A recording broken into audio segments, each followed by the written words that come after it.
This is 17. Business risk arise due to human mistakes.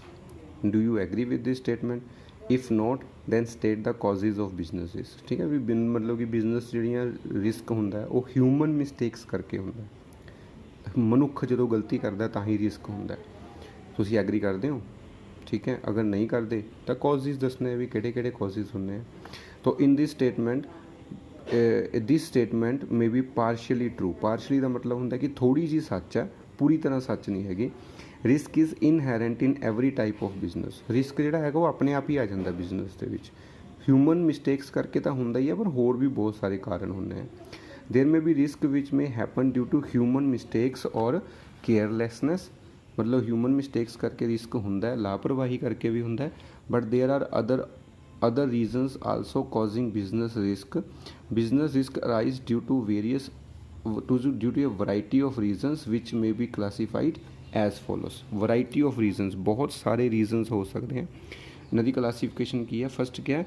Business risk arise due to uncertainties, मतलब कि अनिश्चितता कहने हैं पंजाबी च आपां इहनूं। A business tries to plan his activities on the basis of future prediction. Future prediction करते हैं, मतलब ਆਪਾਂ ਆਉਣ ਵਾਲੇ ਸਮੇਂ ਨੂੰ ਪ੍ਰੈਡਿਕਟ ਕਰਨ ਦੀ ਕੋਸ਼ਿਸ਼ ਕਰਦੇ ਹਾਂ ਵੀ ਕੀ ਹੋਊਗਾ। Future is always uncertain and the assumptions on which business decisions are taken may not prove correct. Assumptions assume ਕਰਦੇ ਹਾਂ ਵੀ ਆਉਣ ਸ਼ਾਇਦ ਐਵੇਂ ਹੋ ਜਾਊਗਾ, ਜਾਂ ਮੇ ਬੀ ਰੇਟ ਵੱਧ ਜਾਊਗਾ, ਜਾਂ ਰੇਟ ਮੇ ਬੀ ਘੱਟ ਜਾਊਗਾ, ਜਾਂ ਡਿਮਾਂਡ ਵੱਧ ਜਾਊਗੀ ਜਾਂ ਡਿਮਾਂਡ ਘੱਟ ਜਾਊਗੀ।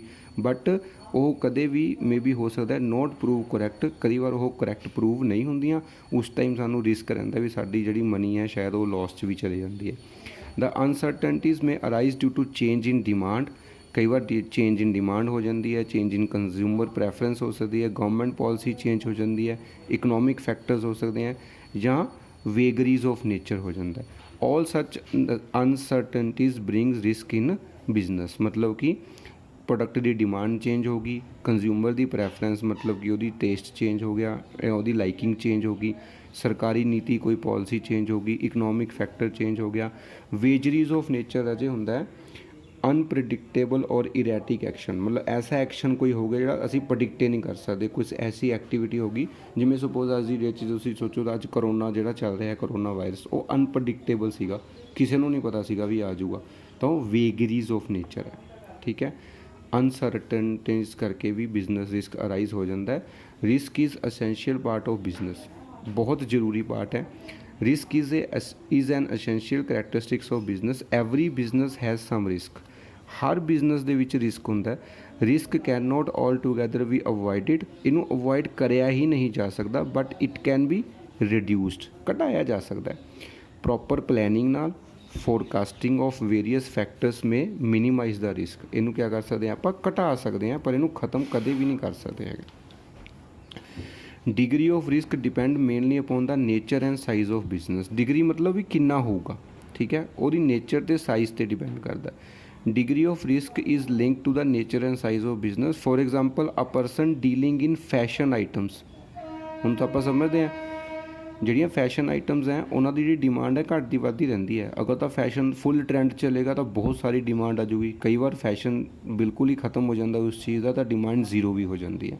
ठीक है, has more risk because change in consumer preference is frequent मतलब बदलती रहती है in such items. A person dealing in standardise goods will face less risk. Standardise goods वो होंदियां जिहड़ियां रूटीन च बिकदियां, जिन्हां दा फैशन नाल कोई लेना देना नहीं होंदा हैगा। Because demand is generally stable. उन्हां दी डिमांड क्या रहिंदी है? स्टेबल रहिंदी है। Large business face more risk compare to small business. Basic जिहा लॉजिक है, बड़ा बिजनेस ज़्यादा रिस्क, स्मॉल बिजनेस घट रिस्क। ठीक है, profit is the reward for bearing the risk. जिन्ना ज़्यादा तुसी रिस्क बीयर करोगे उन्ना ज़्यादा थोनों प्रॉफिट होगा, ये रिवॉर्ड है। It is generally said that more the risk more the profit. ये आप लास्ट क्वेश्चन भी मैं थोनों कहा, question number 16 more the risk more the profit. A businessman faces future uncertainties. If he is not prepare to take the risk then he will not get proper reward too. अगर वो risk नहीं लऊगा तो उन्होंने proper reward भी नहीं मिलूगा। In order to earn more one should prepare to lose also. जे कोई ज़्यादा अर्न करना चाहता है तो उन्होंने लूज करने वास्ते भी तैयार रहना चाहिए। In the competitive world, as we see today, one has to spend a lot on advertising the product, conduct marketing research and incur many more expenses। ਅੱਜ ਦੀ ਡੇਟ 'ਚ ਕੰਪਨੀਜ਼ ਨੂੰ, ਬਿਜ਼ਨਸ ਨੂੰ ਐਡਵਰਟਾਈਜ਼ਿੰਗ 'ਤੇ ਬਹੁਤ ਸਾਰਾ ਖਰਚਾ ਕਰਨਾ ਪੈਂਦਾ ਹੈ, ਮਾਰਕੀਟਿੰਗ ਰਿਸਰਚ ਕਰਨੀ ਪੈਂਦੀ ਹੈ, ਹੋਰ ਬਹੁਤ ਸਾਰੇ ਖਰਚੇ ਕਰਨੇ ਪੈਂਦੇ ਹੈ।